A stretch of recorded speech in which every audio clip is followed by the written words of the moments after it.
All right, it's 10 o'clock, and this is the Palm Coast Historic Society Speaker Series. I'm Preston Zach, I'm your city historian. And today we have a young gentleman who has way more energy than I do. He's written a couple of books before he graduated high school. I'm working on one for the past 6 years, and I think I'm 40 pages in. So. Our area is full of history. Most of it isn't known. Everybody thinks that Flagler County started with ITT and kept on going forward, but there was tons before that. This is Caleb Hathaway. He's going to be your speaker, and he's going to be talking about part of the territorial-ish period. Territorial was after the United States gained, Florida back from the Spanish. After they had seconds on him, they just couldn't deal with Florida. So, to keep this going, welcome Caleb Hathaway.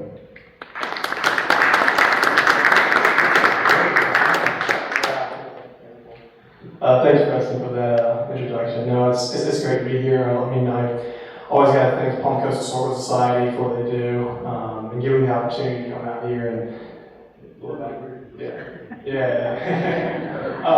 the opportunity to come out here and be able to discuss the people and kind of relay my interest in history. It's great, it's a great opportunity. And Palm Coast, historical society in general are that bridge between people who love history and people who are as connected or unfamiliar with some certain aspects. Even I am not familiar with all the history that we have here, so it's great to have this opportunity and this connection, the bridge, as I said. But yeah, I'm excited to be here, and I really wanted to kind of narrow down on a specific time period. As Preston mentioned, our history is very complicated. We obviously have a lot of early or modern history, so to speak, but really trying to get into the nitty-gritty of the older time periods gets a little complicated, you're talking about hundreds of years, and it can be a little overused. So, I'm excited to jump right into it. So, we're starting with Flagler County's Antebellum history. Now, just for a show here, how many of you guys are familiar with the word antebellum? Okay, cool. It's kind of a niche word, and so I didn't know if everyone was completely familiar with it. But I think it's a great term to define this period. The same way we use, Renaissance, we use Revolutionary War, we use the Prohibition era. We use terms to define, locations and regions and times in history where certain things were happening. So that kind of applies to antebellum. It's not used as broadly, but it definitely is a distinct regional, description of what was going on. So I want to just, before we jump into our history here, before we get into what was going on in Flagler County, or our region at least, I kind of wanted to explain antebellum and what was going on in the larger context of the United States. So for those who are familiar, antebellum is a kind of refresher. Those who might not know, this is kind of the explanation of it. So antebellum in Latin means pre-war. That's the word antebellum. It's pre-war. And so it's pre-Civil War. It essentially encompasses the period after the War of 1812, all the way to the Civil War. Now, that's about a little over 40, almost 50 years of time period. It's very distinct because it's specifically in the South. And as we see here, it includes a variety of topics that are somewhat interesting and really important to the development of our heritage and our culture down here. So this is really exciting to really jump into and understand because it really gives us an idea of what was going on. For example, westward expansion started happening. After the Revolutionary War, the United States was a small, young country, but they started to build up. And that's what we started to see here. And so as people were pushing west and growing, there was an increase in the nation's power and wealth. We started increasing the population. There's a lot of territory to acquire. So that really is what spurred a lot of the development here. And so the South also grew a lot. Antebellum is really focused on the South. That's the priority region, at least. And what it really kind of defines is that the region began to shift. Antebellum really begins to change. The South becomes a much more plantation-based, it becomes farm, agricultural-based, compared to the North, which becomes more manufacturing. So that divide is very distinct. And ultimately, it's a body of what the South is going to be. And eventually, toward the Civil War, that's why we have the Civil War. The North and the South are so divided that they would eventually fall into a conflict. So slavery is growing in this time period. The socioeconomic divide between the upper class and the lower class is growing. These pictures here kind of show the elite plantation class. The planters are an incredibly important aspect of this period, especially to the South, because the planters were the politicians. They were the people who were running the cities and the locations, and they were extremely powerful, extremely important. But yeah, this is a really interesting time period, especially since Florida is also South. I know we've accustomed to Florida to be different than the South. You know, the term is the further north you get, the more south you go, especially in Florida, because we've had such an immigration here that's changed our landscape. But yeah, this is an interesting way to see it, because Florida, especially at this time period, is developing Southern culture. I mean, especially in the Civil War, it is a Southern state, essentially. So we're definitely considered South just back then. But just kind of understand our history here in Flagler, we also need to kind of jump into what happened in Florida. How did Florida end up from a Spanish Spanish colony, to become a United States, or at least a United States territory? And this is an important one. We'll just this can get real complicated. You jump down into this, and it's a really interesting story. So if you guys want to learn more about this, I would always recommend just kind of doing your own research, but to kind of briefly go over it. The Antebellum Treaty is important because it is the first time the Americans acquire the state of Florida, the territory of Florida. So when Florida eventually gets brought into the United States, obviously it stays, it's a civil war, but it's a very important time period, or an important pivotal moment where we changed our trajectory as a region. So kind of to summarize briefly, the First Seminole War happens, which is on the West Coast, and it's a bit of an issue between Spain and Florida, or Spain and the United States, where the United States wants Florida, they have a right to it, it's on some boundary and whatnot, and it just becomes a bit of a debacle, at least at the beginning. Then John Quincy Adams, who's the gentleman shown here, he eventually meets with them and gets Spain to cede the territory as a compromise, so to say. So by 1821, the region becomes a territory. And that kind of gives you context. 1821 is about 50 years after the American Revolution. So the United States is still a fledgling nation. So it's not this big powerhouse that we know today. So now Florida is a territory, a swampy, mosquito-infested, somewhat unpleasant territory, but a territory of opportunity. So what ultimately happens is people see this as an opportunity to invest, to find something here in Florida. It's largely uninhabited, it's largely available to people, and it becomes an opportunity, and that's the key word here. So now let's narrow this down, because we started with the context of Antebellum. We understand what Antebellum is, and now we understand how Florida became a part of the United States. Now I want to narrow it down to Flagler County. Now, for those who might be familiar, Antebellum is a bit of a weird, Antebellum Flagler is a bit of an oxymoron here, because Flagler, Henry Flagler, which we're named after, he hasn't existed, right? So Flagler is not a term. We were not a county, and that's an important thing to kind of point out here. Flagler County was not a county, it was a part of the Florida Territory. So 200 years ago, we were actually part of St. Johns County. That's an interesting thing to point out, because understanding that we've changed so much. Well, another thing to really point out here is Mosquito County. Now, Mosquito County is that pink territory to the south.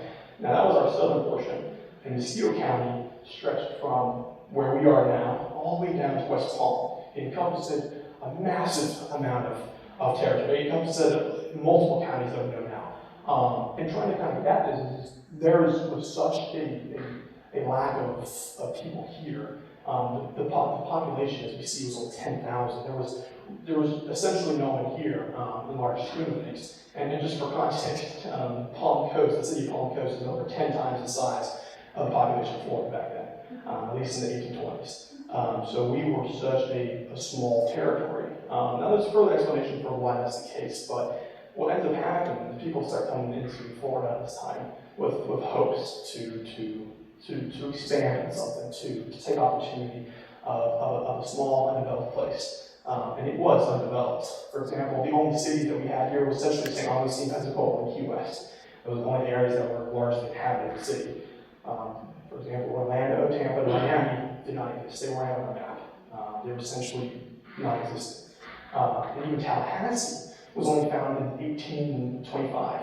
So our state capital was more than just a few houses at that point. So this was a very undeveloped rural time in Florida.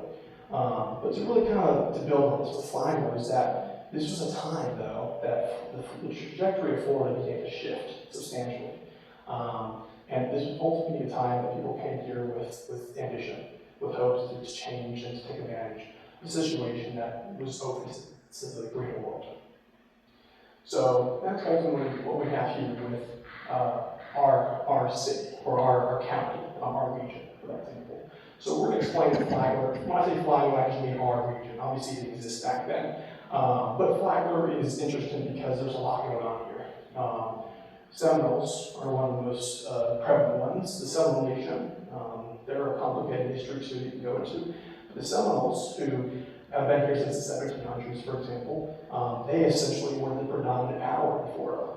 They were the most populated tribe here, and there were a collection of different tribes. They were all over the state, and they were definitely here in Flagler.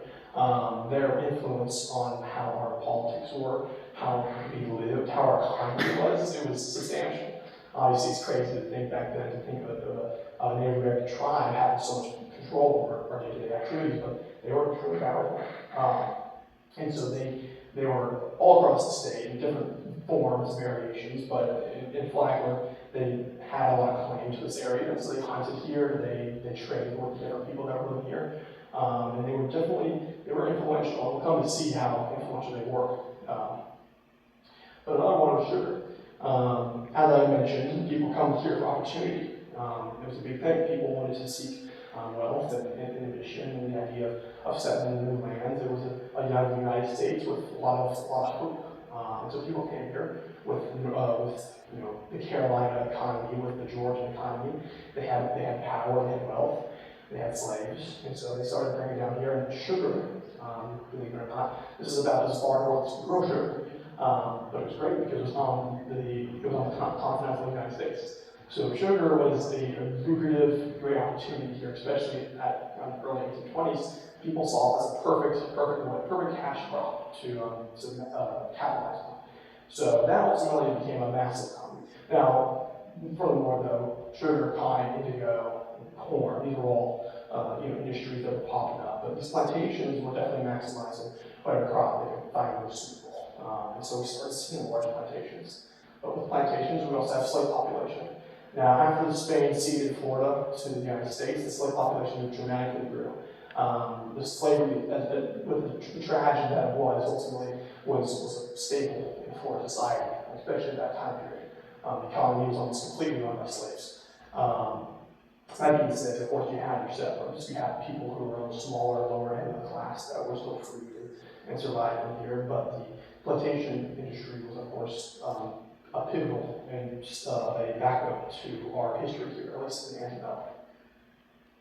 But this is my favorite discussion. This is where we can kind of connect the dots. Now, I kind of forgot to mention, but when we're trying to learn history here, we're trying to appreciate it. And that's the word I'm going to use a few times, because by understanding these stories, understanding all the interesting things that were occurring here, understanding Antebellum and how it relates to us, it's fun stories. It really is. It's something that I find myself really interested in. But understanding how to connect this context, connect this greater idea, and connect it to a location, and connect it to places that exist now. These aren't just lost stories. They might be hidden, especially in our new modern cities, but these are stories that are still here, and you still access them. So obviously, let's start off with one of the best ones, Old Kings Road. Now, Old Kings Road was the highway for our place, especially Antebellum. It was built in the 1760s by the British, hence the Kings. And the Kings Road, at least this time, the Kings Highway, stretched from St. Augustine to Smyrna. It went a little above and beyond, but it was an important backbone to our economy here. And that's why I find it so interesting, because we still have the road here. People still drive it to take it to work. They drive it to go to school. Back then, people drove it to transfer their plantation crops for that year, or they traveled to hunt, they traveled to go visit a nearby party. I mean, it was interesting. And obviously it's much different now, it's paved and much more easy to go on, but back then it was causeway, and it was about as modern, as technologically advanced as you get around the very uncivilized Antebellum area. But it is a great reminder that even in a city so different, so modern, that these callbacks to areas of war back then, I mean, the time period was so different from it, foreign to what we are now, that it's interesting to just point that out. But to kind of continue off of that, you then have Hernandez plantations. Now, Malacandra is one of the coolest ones. You guys have been to that one, but Beans Landing. It's an archaeological big site. Really interesting stuff there. You can go there and really learn how they lived back then, how Joseph Hernandez, who owned it, how he operated with his family. And it's at Beans Landing, the boat launch. Kind of unassuming, but you visit it, you can kind of understand it more. And it's a really interesting way to connect that history, especially in the hammock, which is just a wonderful location up there. But then you have St. Joseph, which on the flip side is a bit of a tragedy. St. Joseph was actually a large plantation, one of the largest by Joseph Hernandez. It was primarily sugar, but also cotton and corn.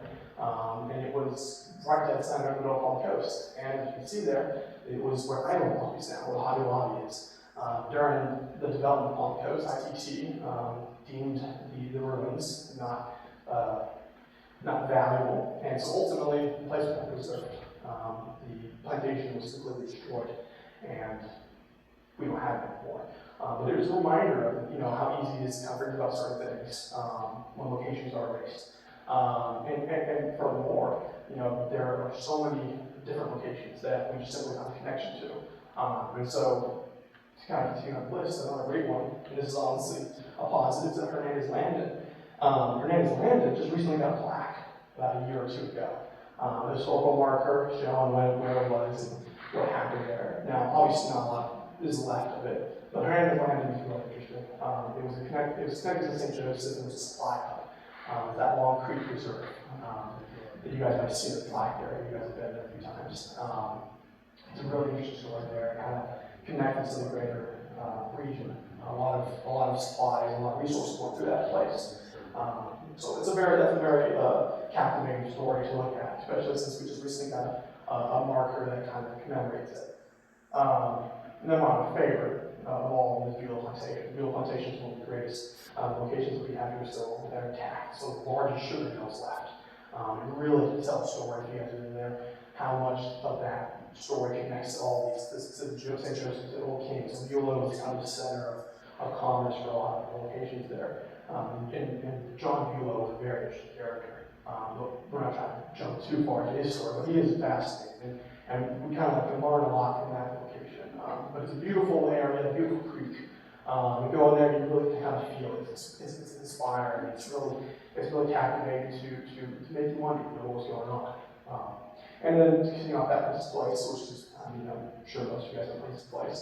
Well, back then it was actually Pellsier's host, Francisco Pellissier, who was a minority who came over one of the first colonies here. He ended up getting a Spanish land grant and acquired that territory to be used. He was raising cattle and sugar and cotton and so forth. But these are great locations to really kind of show that, while we're learning about Antebellum, while we're learning about these stories that kind of seem abstract, these connect to that greater idea. They give context, they give a tangible explanation for what was going on. These lives that people are living.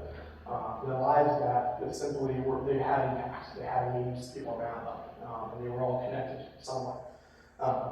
So yeah, and this is a very important time to kind of continue off on and to really focus. This is a pivotal moment in our history.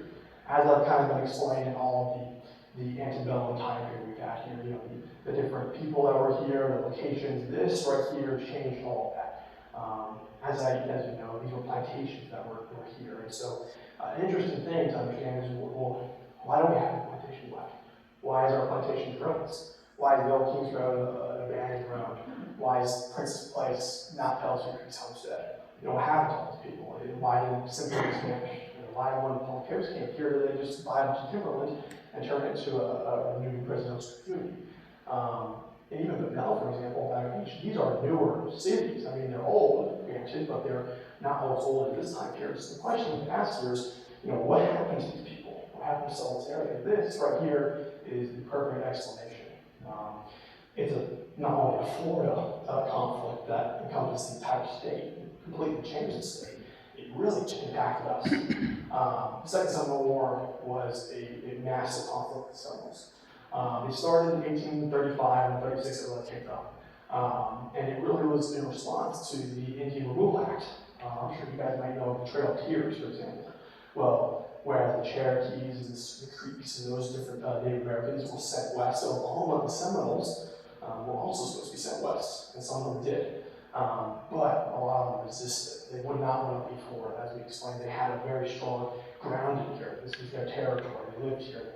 They farmed here. They adapted to the culture here. So in the 1830s, they started tampering. The United States wanted to move them out. They wanted to push them out. And ultimately what ended up happening was the Seminoles resisted and started launching attacks. And it's that turned into the massive conflict that we know as the Second Seminole War. That just kind of gives the context there. But why is it so important to our area is that essentially everything here was irreversibly destroyed.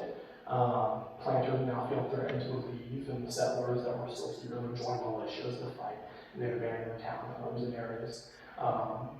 Regions like St. Augustine and Pensacola were protected, but here there wasn't a lot of force to completely help the area out. So ultimately, a lot of these plantations were destroyed by the Seminoles. Bulow is a perfect example. When the militia eventually pulled out of Bulow and people left, the Seminoles came and they burnt the whole place down, or supposedly.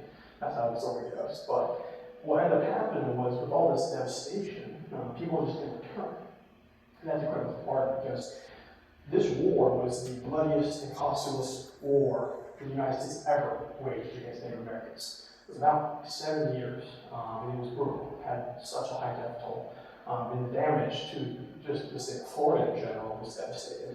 But to our region, it eradicated this heritage and culture that was beginning to develop here. So when people then come back, it changed our trajectory as a city, or as a county, as a region. What ended up happening is people simply, how we have developed as a community is completely different. We could have been something more akin to St. Augustine or Savannah, Daytona, for example. We could have been more akin to Ocala, a region that didn't have historical development going on. For all we know, it could have been in St. John's. We could have still been in St. John's and incorporated St. Augustine. But what ended up happening was that simply it became empty. The region was largely empty until it was starting to be developed by Bunnell, and that region ultimately became its own. But it's such an interesting time period to focus on this conflict, because it really changed. There's a few times where a certain event could change how a community developed, and so it's the best explanation I can give for why these plantations are all over this. Most people, plantations are exhibits. They're locations people visit to, beautiful homesteads, beautiful areas, and historical exhibits you can interact with. Our plantations are all just rocks. They're essentially been completely destroyed. So this is kind of the best explanation for that. But to kind of really reflect on this, what I've been talking about Antebellum and trying to understand, what was the time period, what people doing here. The history is here. Our history has often been unconsidered, overlooked, or irrelevant in some sort of circumstances. But our history, as we've explored, is very connected. It really is hidden, so to speak. But its location, the locations that I've explained here, they are there, and they are just hidden among society. And what's so important about history, and what I've been explaining, is that understanding stories, understanding the people here, you can start appreciating their decisions. You can start appreciating the importance of certain decisions and how it bears and leads to a larger picture, for example. What we do now is make a history, even as smaller actions. The smallest action builds and contributes. It's part of a system, a story of human experience. And that's kind of what I've been doing, because I think often a lot of people that like history, it's easy just to get excited about stories. They're fun. That's the first part. they're interested to go to and just explore the stuff. But to really start to see the significance of like history, it's changed how, at least for me personally, it's changed my perspective on things. It serves as a reminder for our successes and failures. It serves as a reminder of certain things that happen, things to avoid or things to embrace, to project, to understand things, especially in our day and age. We have access to all this history, to know the stories that are here. Back then, especially in other past ages, it would be almost impossible, especially for certain experiences. So we have a great opportunity to understand. And unfortunately, with how minimal it's been because of certain changes in our society, it's important to not forget about it. It's important not to overlook it and disregard it, which unfortunately has happened numerous times throughout history. And that kind of leads us to the next thing, that threats to history have been never more impactful. They've been substantially on our doorstep throughout this entire time. And it's just simple. Humans are looking to the future. That's how we do. That's how we progress and change. But we have to understand the caution towards progress versus destruction. Unfortunately, a lot of history, as we've already seen, can just simply slip away, not seem relevant or considerate, and ultimately fade off. And so it's important just to understand that and be aware of the circumstances that are occurring and how to prevent it and be proactive, as we've seen with certain things occurring. But the examples obviously in our region is very substantial. We're seeing a lot of growth here.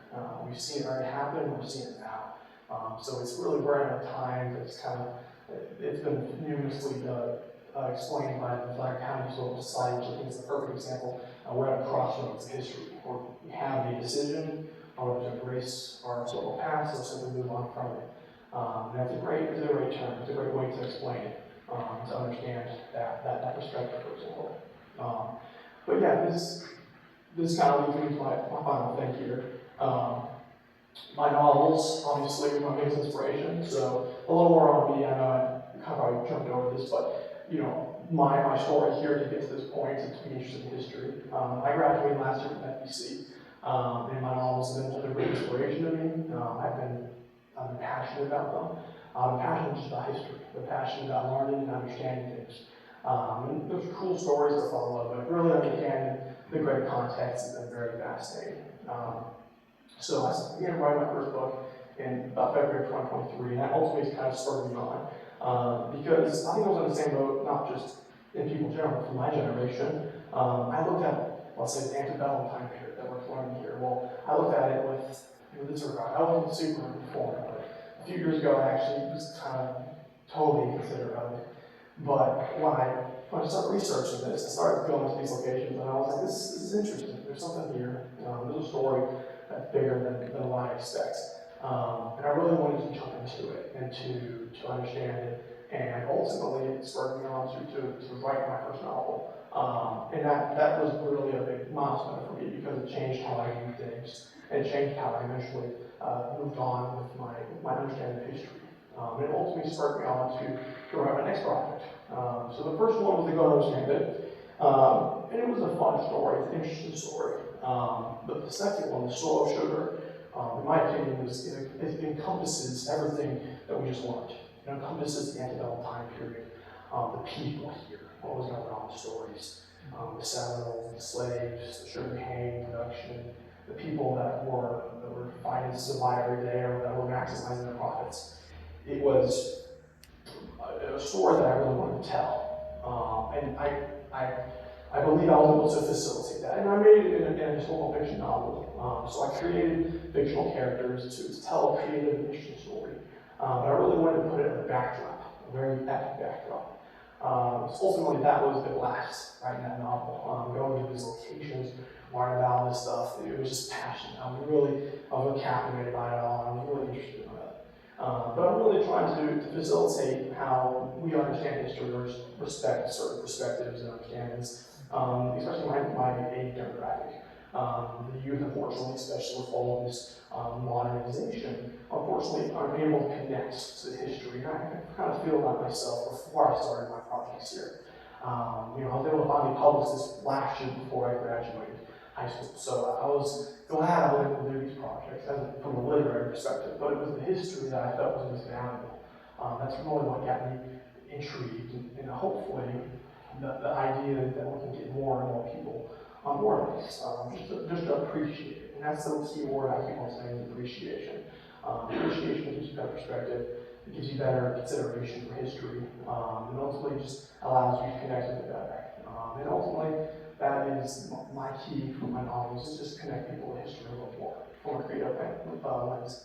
But yeah, that's all my presentation. I kind of wanted to just go over Antebellum and explain just briefly of the different history here, and hopefully people can visit these locations because they tell history so much better than any person could. It's the best way for you to just appreciate it. That's the word again. But yeah, my novels here obviously are important because I've been able to use that as a key facilitation, a gateway to the history here.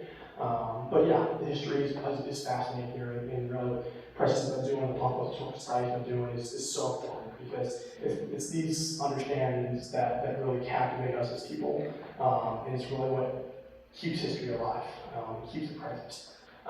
But if you guys have any questions, feel free to talk about them. I can also explain some other things just to kind of give you context, but I really appreciate everyone coming out here for my little discussion here. I know it was pretty short, but I just wanted to kind of give a cool breakdown of it.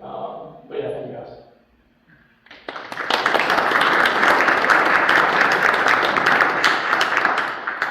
Yes.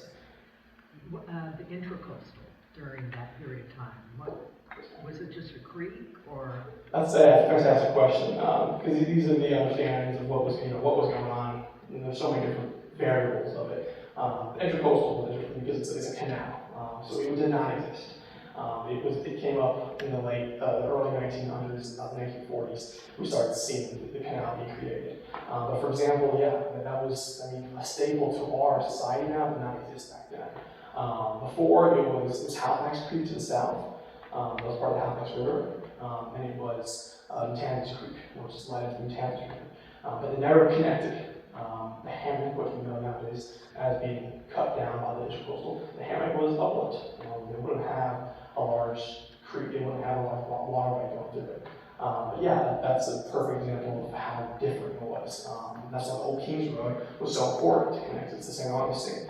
But yeah, that's a very jarring difference to people sometimes. But any question? Come on, go ahead. Yeah. So can you comment a little bit on are you familiar with the Gullah Geechee corridor? Not too familiar with the Gullah Geechee corridor in the northwest. It stretches from South Carolina down to It's important. That's extremely important. The Gullah Geechee, we're talking about the slave population. Yeah. So it's really interesting because the slave trade was ended in the early 1800s. And because of the end of the slave trade, the slave populations here, the enslaved African Americans, were essentially the only resource left. They were stuck. They were the only way you could have a slave industry.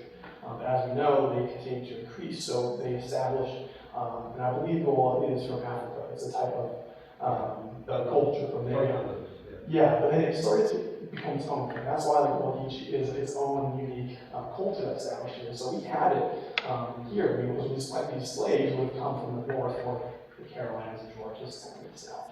So that corridor kind of would stretch down here. And so it would be great, especially if you do a plantation, to see more of that story be told. I would love to kind of see that, but it's a very interesting story because you have the entirety of these people who were enslaved that were part of a culture. They belonged to a people. They weren't just a tool or an object. They were really unique in their own regard. But that's a great, because I should probably maybe touch up on that, but that's a really interesting type of culture there that was developed here. It was definitely present in Five County at that time period. Thank you. Yeah. The second question. Are you familiar with I guess a couple of years ago, I think now maybe, the county worked with in the city, worked with the regional, I think it's the Northeast Regional Florida Council. Mm-hmm. And some of these pathways that we're so fortunate to have in our community. They held a workshop among the public for anybody to participate so that they could build agendas for walking these paths. And part of that agenda, the reason for that is because there's so many of these stories that people might know as folklore or fact and could be possibly documented into an experience for younger people trying to drive that interest, right, that appreciation. Because I think that's the thing that I think about is so important is the cultural aspects of what we have and how to keep it alive among the people that are, in our community, whether young or in between. Yeah. Now, do we know where is that going? I was also feeling. I have the information on it. I Okay. went to the workshop. Andy Dance was right next to me, along with James Fisk and some of the others, and I hadn't heard a lot of information. I tried to follow up during the most recent workshops that were for the Headwater, Beulah Creek Regional Park that's being developed, I guess, or somehow iterated. Yeah, that'd be interesting because that would be a perfect location, and it's true because that's the best way is to connect people to be there and follow these paths. But that's really interesting. Yeah, I wasn't aware of that project. Because like you were just talking about Hernandez Landing, the plaque, and it's up there, and there's a lot of things that can be amplified at this point. And I was just wondering if you might be aware of it, and if you were aware of it, how much it has developed since that workshop, which was a couple of years ago, I think. Yeah, I remember hearing people, there's been a discussion of trying to introduce more historical experiences in Flagler or in this region. But I'm not aware of what part, how far it got into this. Because I know they were talking about there's I guess a large economic engine for the eastern part of the county, including the beaches and the turtle trail, right? We have the sea turtle trail or whatever it's called. Yeah. With the art trail, right? That has the art painted in decorative, sea turtles. Yeah. But not so much for the west side of the county. Right? Yeah. No, I know the ecotourism push has been pretty strong lately.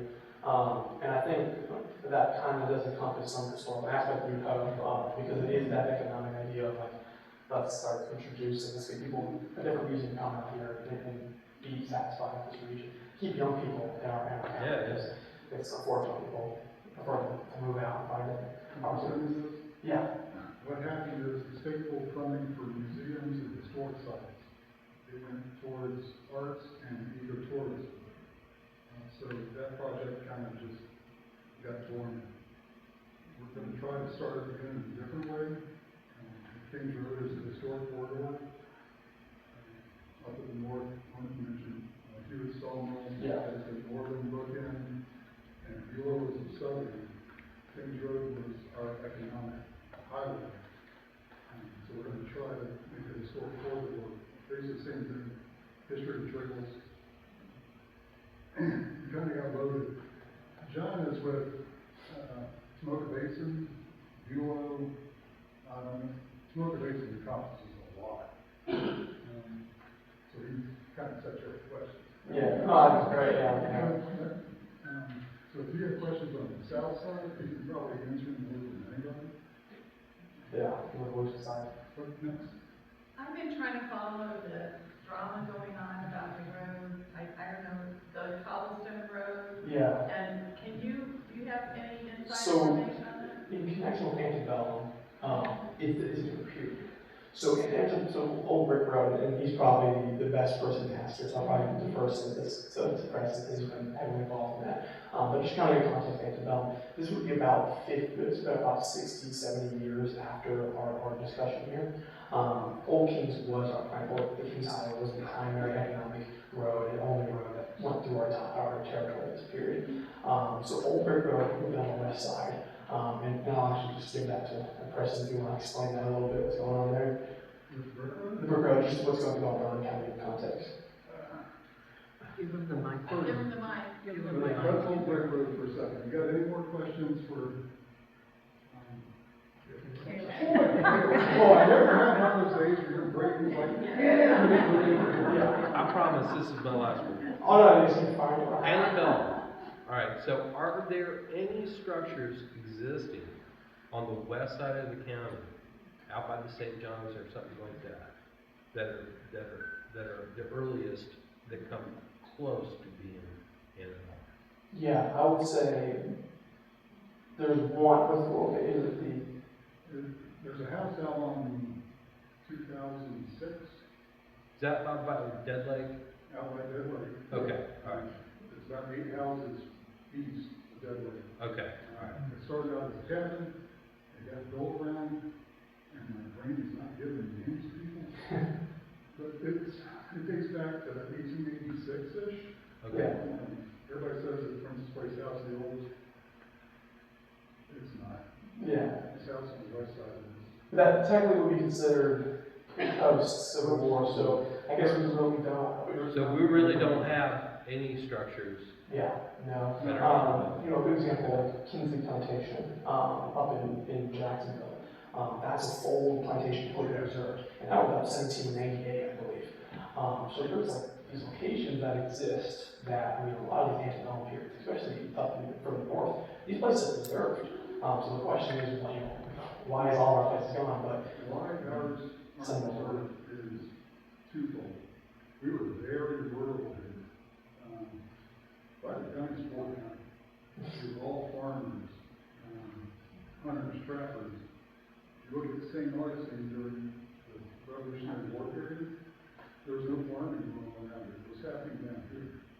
A lot of what was built north of St. Augustine, or the north side of St. Augustine, came from Howard lumber. Nothing was happening up there outside the city. We were, Ed Sharkover's president of the Historic Society, says we were the breadbasket of St. Augustine. So our house was made out of wood, and if you have it back before, you know, it lasts maybe 20 years if you're really lucky. So ours, and then development happens. Bulldozers are very strong and houses sustain.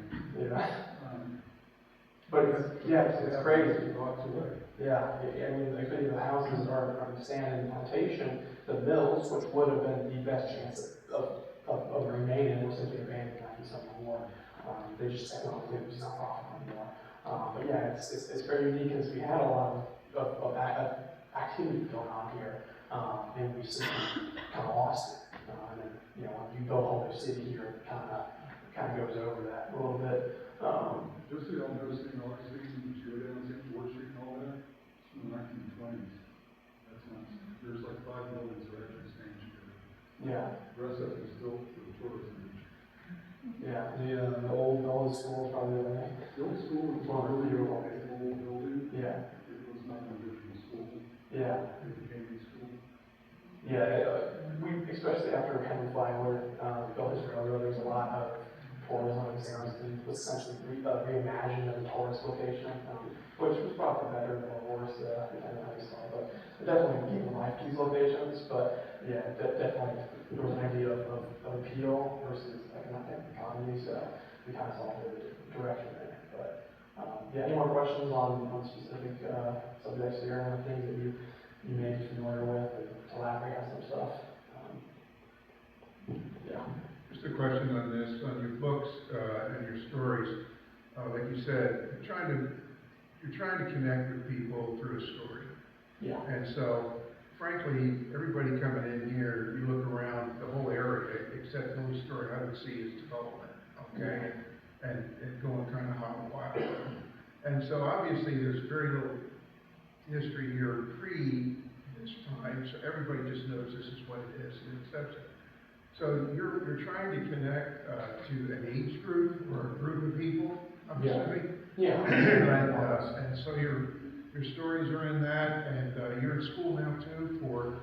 Environmental science, which is a bit different from history, but I'm at UNF right now, which is part of conservation, the idea of protecting obviously the sustainability and natural assimilants for society, which is is a bit of a ambitious, but hopefully I can find a career in it, because I believe there is more opportunity here in Florida. But I always found environmental science, our environment and our history is so intertwined, just kind of understanding that, which people aren't familiar with sometimes.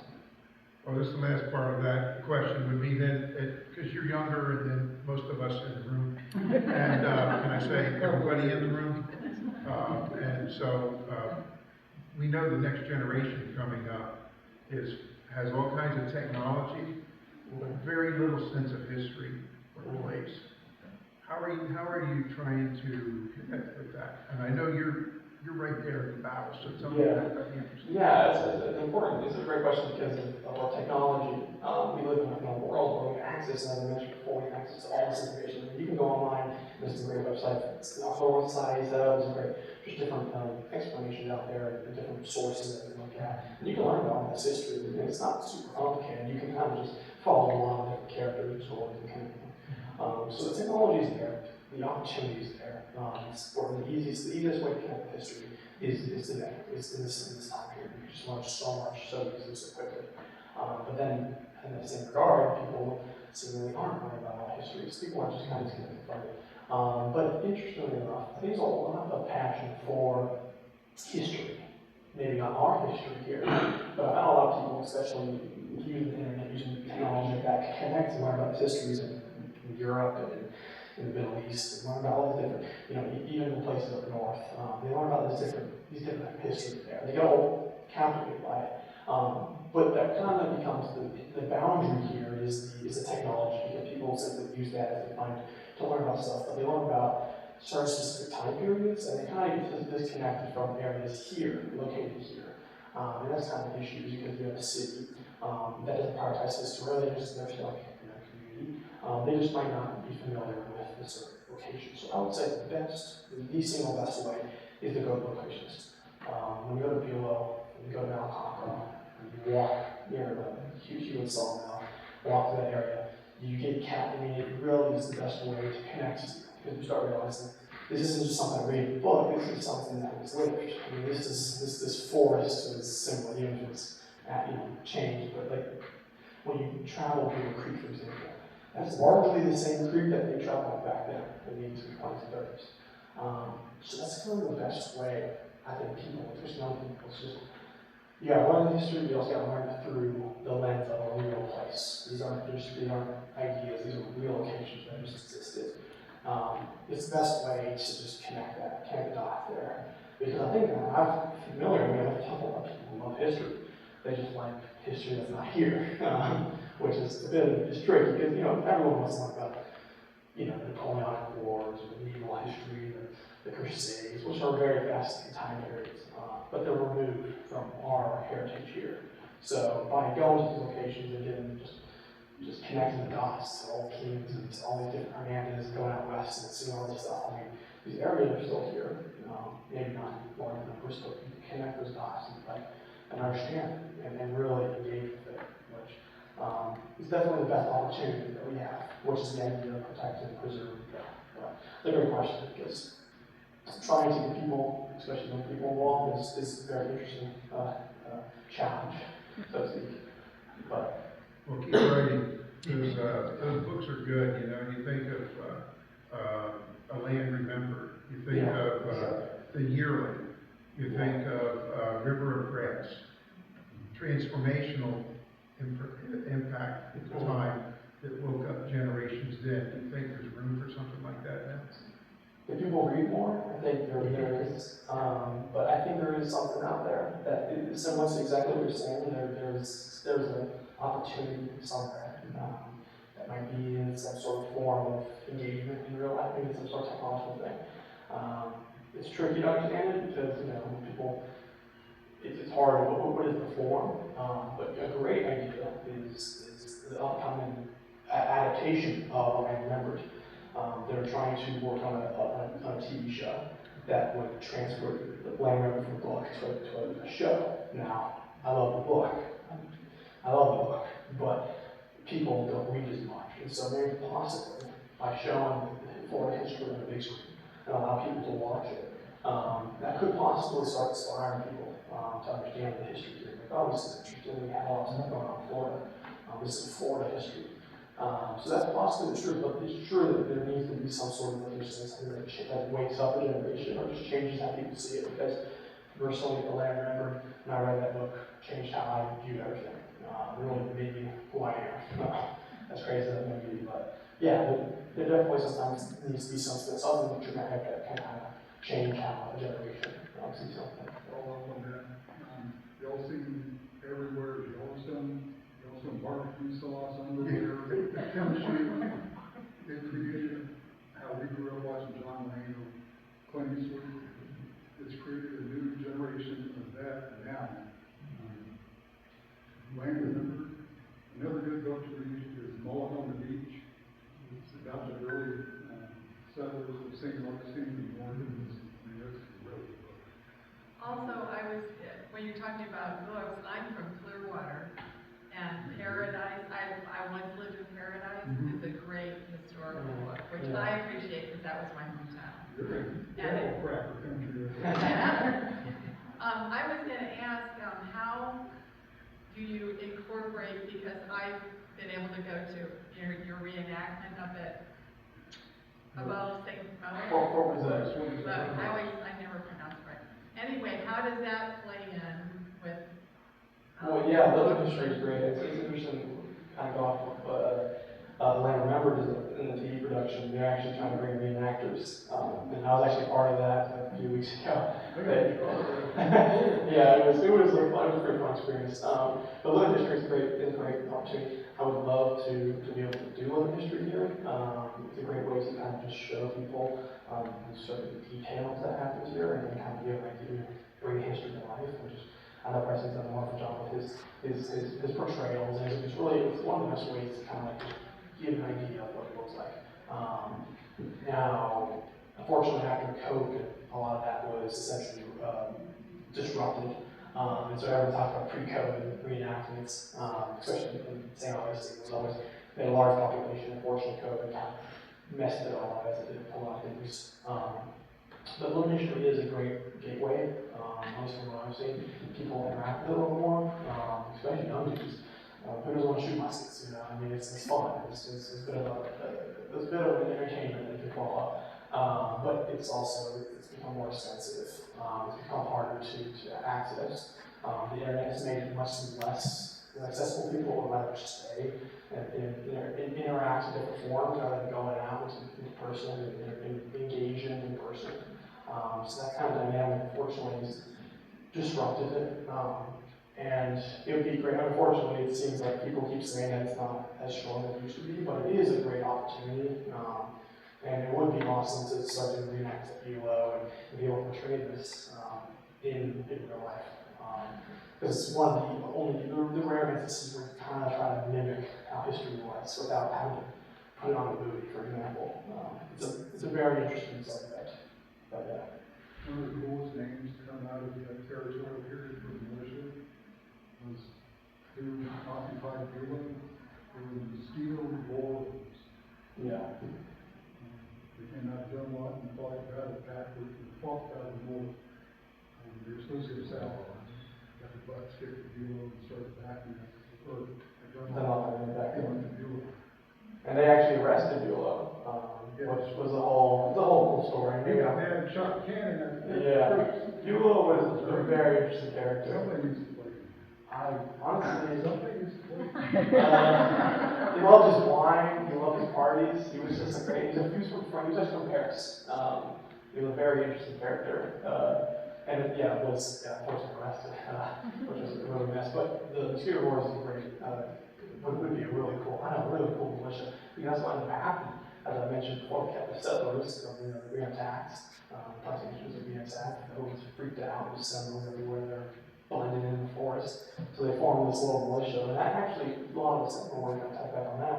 A lot of it was militia. The regulars did come down, but they were trained on Napoleonic tactics. So they were firing volleys, trying to use European war measures, but it was quickly realized to not be effective, so they had to switch them quick. But militia was because back then the U.S. military was not very big. the standing military was not considered super valuable, it was a danger to democracy. So the militia was the backbone of military operations against its enemies. But yeah, that's actually really interesting. I'm glad I brought it up because yeah, it's interesting to learn about the little detail like that that goes on. Flagler County was kind of a hotbed for the Second Civil War. It was a little bit all over the place, real firefights, Bill Ryan's name, and he describes it as our version of Vietnam. There were little fire bases, little firefights, big firefights, little firefights, big firefights. That's Flagler County. Yeah, it was, I mean, we didn't have, like St. Augustine, for example, was a large fort. They weren't attacked St. Augustine, it wasn't ever happening, but somewhere here, there's no protection. Yeah, so, yeah, I have novels in the back that you guys want to sign a copy. Yeah, I really recommend them. If not, you take a card and just show it to people. Anyone's interested in historical fiction, but you learn all about everything I talked about. You learn in that book in detail. Obviously, you learn the character story. It's follows the family. But you really can kind of to learn a greater, deeper context of it. But yeah, thank you guys for coming out. Really appreciate this. Hopefully, try to do more of these events and just try to engage the community. Kind of explain, this story, which is very fascinating. So. Right, wrap it up. Thank you.